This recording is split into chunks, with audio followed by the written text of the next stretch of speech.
Elon he's a brilliant guy. Billionaires Warren Buffett and Charlie Munger explain why they are not buying Tesla stock, and also Warren praised Elon Musk.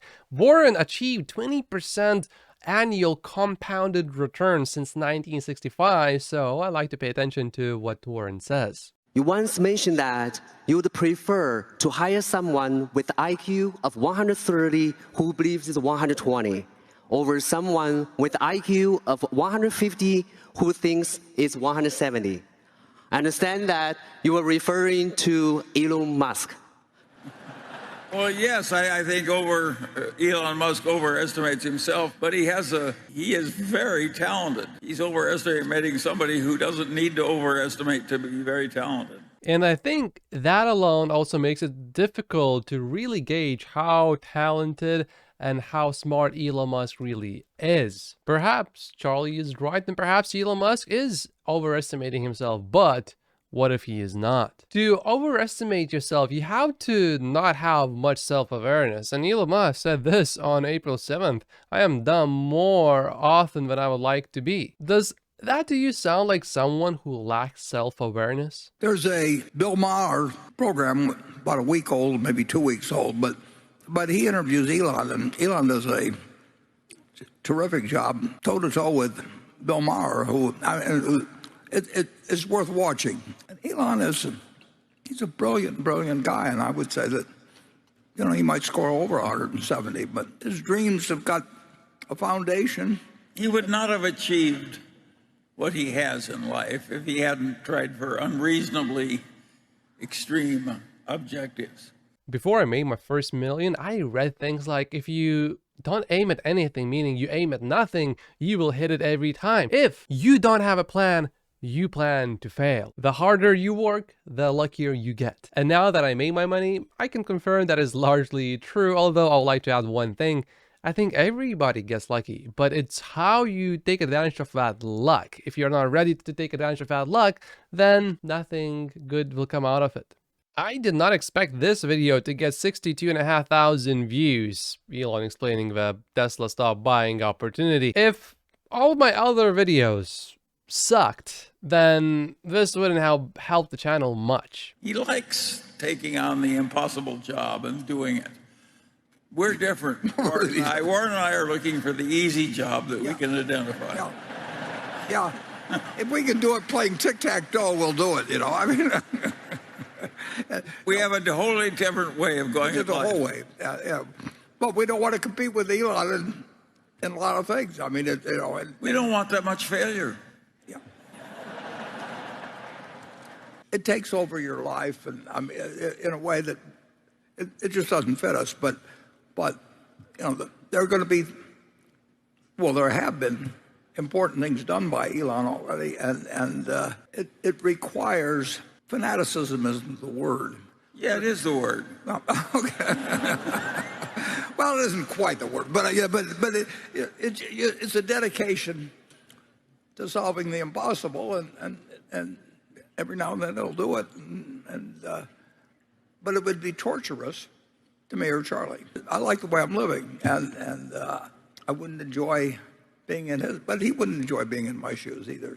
Personally, I am willing to work 7 days a week for years if needed, but there's also other kinds of suffering that you have to go through. If you are Elon, for example, one of those things that you add on top of working 7 days a week is endless political attacks against you while you actually try to help people. Elon Musk commented on this, "People definitely shouldn't be attacked for doing good. Is it really just a question of money to restore hearing? I'm always looking for ways to donate money that are actually good." Perhaps this one is. It is very hard to donate money if you care about doing actual good, not just merely the appearance of it. This was about Mr. Beast making a video during which he gives 1,000 people back their hearing. He basically paid for the hearing aids, but also he did a video in which he paid for people's surgery to get their eyesight back. I go to Google, I search for Mr. Beast gives hearing back. The second article says, "I genuinely feel like Mr. Beast is demonic." Quite a while ago, these things really used to baffle me. How come people cannot see that there's good being done here. And sure, Mr. Beast also benefits because the video is going to get a whole lot of views, but he could have made a video, I buried myself alive again, but this time for maybe 100 hours, and it would have gotten a lot of views too, except he wouldn't have helped anyone. It is a bit sad to see when someone has so much hatred for someone that they can't even recognize a good thing being done. Looking at the global trends, it increasingly does seem that zero-emission vehicles may have finally reached the cusp of mass adoption. You know how sometimes they say, oh, you get 5 Pinocchios for telling a lie? Well, in this case, I'll say, you get a full Gordon here. Just one Gordon instead of 5.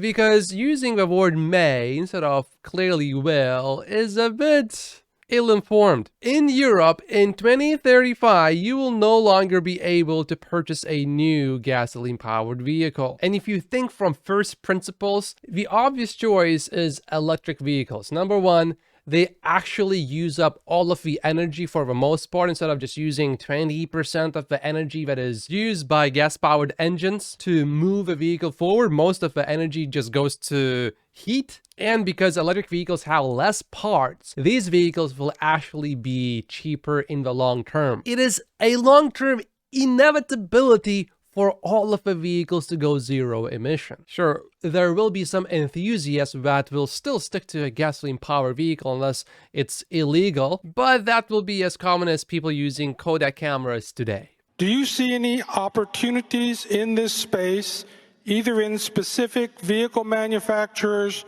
or in related technologies? Well, I would say that for long have felt that the auto industry is just too tough. Ford Motor Company, I mean, Henry Ford looked like he owned the world with the Model T, and then he brought down the price dramatically. He took up wages dramatically. He might have been, with a different personality or some different views, he might have been elected president of the United States. I mean, there's a good book that came out on that recently.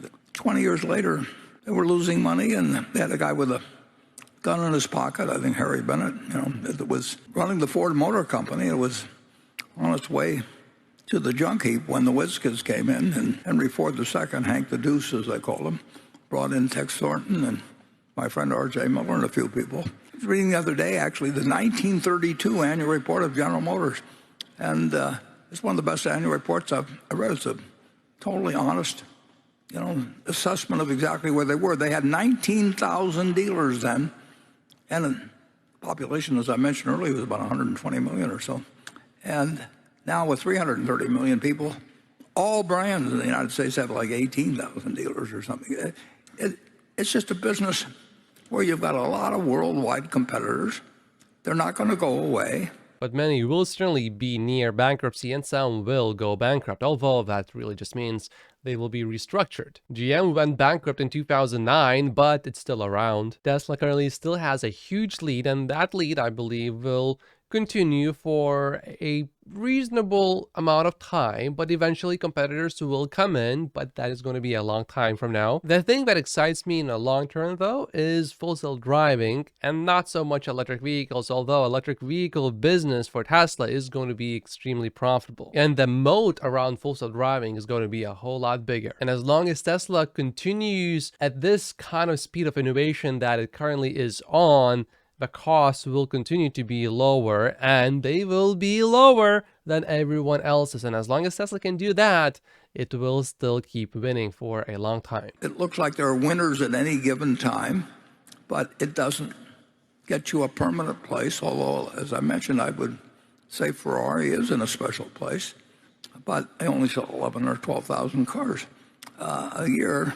U.S. last year, I think there were 14 million something. It's not a business where we find it fascinating to be in. We like our dealership operation, but I don't think I can tell you what the auto industry will look like 5 or 10 years from now. Well, one thing is rather obvious. We are moving into a direction where dealerships are less and less and less relevant, especially if you are transparent with your pricing. What do you need dealerships for then? Sure, people still want a test drive, but you don't need to have a proper dealership to really do those. Tesla just about a month ago opened the first remote test drive hub in Europe. You of course need service centers, but dealerships? Nah, not really. Some I think will still be around, but just like e-commerce disrupted a lot of retail businesses, I think we are going to see a very similar thing here as well. I do think that you're right. You will see a change in the vehicles, but you won't see anybody that owns the market because they changed the vehicle. Well, the electric vehicle is coming big time. That's a very interesting development. At the moment, it's imposing huge capital costs and huge risks. I don't like huge capital costs and huge risks. That's where things get really interesting when you look at Tesla, because Volkswagen spends 5 times more on research and development, and yet Tesla is crushing it with EVs. Tesla's capital expenditures are relatively low in the industry. Tesla's return on capital invested is generally pretty good. And we're subsidizing it in the United States, and we're actually doing it, putting in a pro-labor time. I mean, it is subject to politics like you can't believe, too. But it's going to be with us. We're not going to quit driving cars. And the American public has a love affair with them. I think I know where Apple's going to be in 5 or 10 years, and I don't know where the car companies are going to be in 5 or 10 years. And I may be wrong, but Charlie and I follow the auto business with intense interest. Charlie's firm was the specialist in General Motors on the Pacific Coast Stock Exchange, and that was a franchise, wasn't it, Charlie? By working very hard, we can make a minor amount of money. I have no interest in Volkswagen, Mercedes, GM, Ford, Toyota stocks, but Tesla stock, yeah, I think I have a pretty good idea of where Tesla is going to be 10 years from now, and it is going to be winning. Tesla keeps attracting the best engineers. Tesla has this fast-paced work culture, and that is hard to destroy. And if Elon Musk keeps leading the company, I don't see how other companies are going to beat Tesla. A big thanks to all of you who chose to click on the link below and support this channel on Patreon. This video explains why Tesla board members are now buying more Tesla stock. My name is Matt. Just like and subscribe if you haven't yet, and I will see you in the next video. Thank you so much for watching.